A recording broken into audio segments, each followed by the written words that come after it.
Hi, I'm Ryan, and I have a rare disorder. I don't feel pain. I didn't always know this, though. Here's how it all started. My parents thought I was the most perfect baby in the world. Why? I rarely ever cried. I was laughing most of the time and only broke into tears when I was hungry or needed my diaper changed. My parents' friends who also had babies were so envious that my parents were able to get a full 8 hours of sleep each night. One funny story that my dad tells everyone over dinner is that when I was a toddler, I was playing in the dirt outside. He heard me laughing uncontrollably, so he came to see what could have been so amusing about a pile of dirt. When he looked at me, he gasped. I had a huge scorpion in my hands, and I was just playing with it like it was a teddy bear. He also says I had a huge red mark on my leg where it had stung me.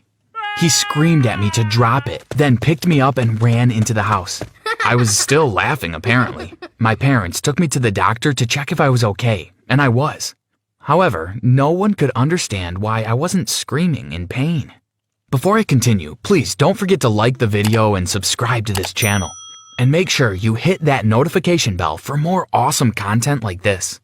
I had 2 older brothers who were always pushing each other around, and when I was big enough to play their wrestling and boxing games, they included me too.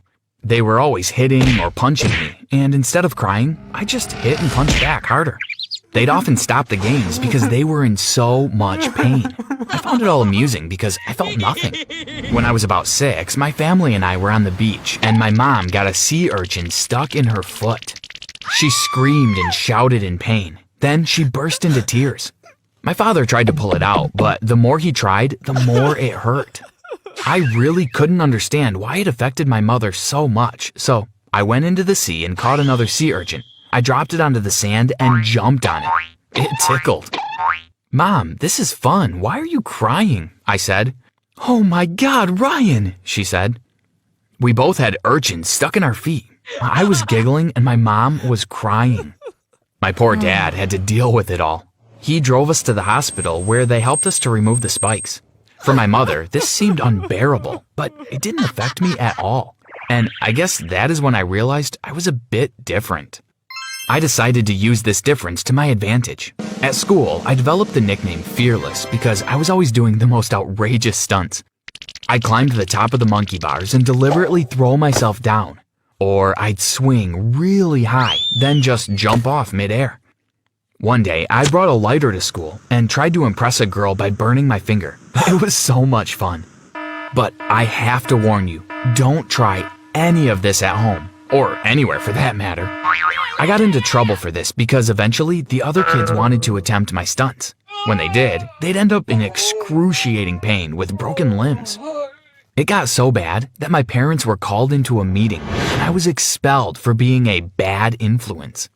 At my new school, I became a bully because I was angry that those stupid boys from my other school got me in trouble.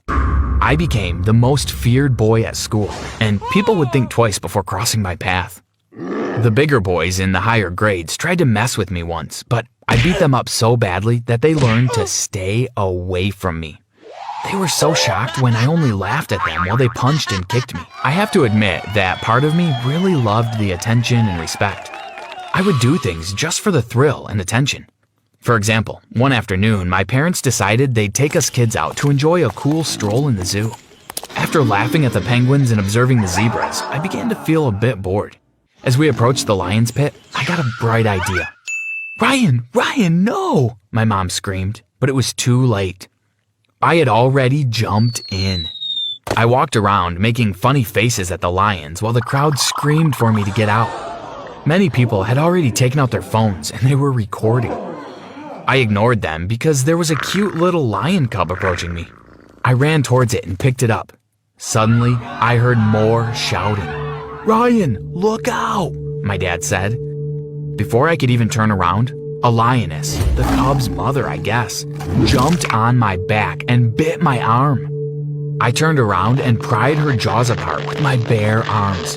Then I laughed and hopped out of the lion's pit. I was bleeding, but I seemed totally unbothered by the whole incident. I went viral that same afternoon. Everyone was talking about me. In the weeks that followed, I became so popular that I was invited by several talk show hosts to talk on their shows. It was all the attention I'd been craving, and more. As a teenager, I continued participating in extreme sports. I got tired of the bully reputation, so when I moved to high school, I hung out with the tough kids who were also into extreme sports. We called ourselves the Daredevils, and every other week we'd try a different challenge. We went mountain biking, paragliding, skydiving, and base jumping, but my ultimate favorite was cliff diving. I loved the adrenaline rush I'd get while falling through the air and then crashing on the sea. Unlike my friends, I had absolutely no fear. One afternoon on one of our cliff diving adventures, I had an experience that influenced the rest of my life. It was just like any ordinary day, but while making silly gestures on a cliff, I ended up losing my balance. Instead of falling into the sea, I hit the rocks and I ended up breaking both my arm and my leg. I only knew this because this is what the x-rays at the hospital revealed. I felt completely fine. Luckily, my problem could be easily fixed, but the doctors were extremely puzzled about why I seemed to feel no pain at all.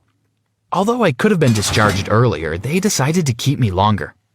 Several tests were conducted, and after that, they did several more. After what seemed like weeks, they called me and my parents to a meeting. Many doctors were present, and everyone looked at me like I was some sort of alien.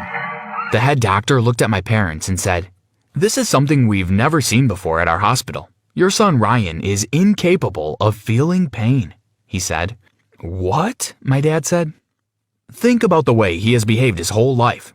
I'm pretty sure there were many clear indicators, but now that we've done the tests, we know for sure," replied the doctor. "Well, there was the scorpion sting when he was a baby, and he never cried when his brothers hit him, and he'd do all kinds of crazy stunts in elementary school. Then the lion." My dad went blank for a while, and then it all clicked. "Well, Ryan needs to be extremely careful because he is unable to feel pain. He seems to constantly put himself in life-threatening situations. He will do things that ordinary humans would probably think twice about attempting. Think about it. He could have killed himself while jumping off that cliff," he said.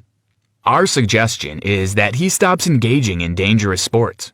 Can you just calm down and behave like a normal young man for a while?" he said while looking at me. "I don't really care what any of you have to say," I said while walking out of the room and slamming the door. I was angry. How dare they all talk about me like that while I was right in the room? I loved my life, and I loved the adrenaline rush I felt when I took risks. I wasn't about to put myself in a bubble just because I couldn't feel pain. Instead of persuading me to be careful, the doctor's revelation caused me to feel like I was superior to everyone else. I decided to use my ability to make money. I started making videos while I hurt myself to see if I could get lots of views on YouTube. I did everything I could think of. I stuck needles in my hands, smashed bricks on my head, and one time I even set myself on fire. People were horrified, but I found it hilarious. I gained more and more views and more followers. When I finally hit 1 million, I felt the greatest sense of accomplishment I had ever felt in my life. I also continued my dangerous stunts, and when I was old enough to drive, I did every single thing I was told not to do in driving school. I also bought a motorbike, which became my favorite thing in the universe. I learned how to do many stunts, and of course, I did them all without a helmet. This was the worst mistake, and maybe I should have cared and listened to my mom when she begged me to wear it. One night, while I was biking through the mountains and testing out some stunts all by myself, my lights stopped working. It didn't bother me much, but I decided I should try to head back home. I went speeding through the mountains back to the town. I really enjoyed feeling the breeze through my hair. I didn't think that speeding was a bad idea because these roads were usually clear at night. Suddenly, I saw a bright white light and heard a huge bang. Then, everything went black. I woke up to a masked face staring directly at me. I looked around and realized I was in an operating room. I looked at my body and realized I had many cuts all over. The surgeons were trying to stitch me back together, and it looked really gross. I didn't feel anything, but just seeing myself like that really upset me. I was given a few sleeping pills, and when I woke up hours later, my parents were sitting by my side. "Oh, Ryan, my love, what have you done to yourself now?" my mom said while wiping the tears off her face. "What do you mean, Mom? I just feel a bit drowsy, but I'm perfectly fine," I said while trying to sit up. But I couldn't move. I tried and tried again, but nothing worked. "What happened to me?" I asked. "You were in a really horrible accident.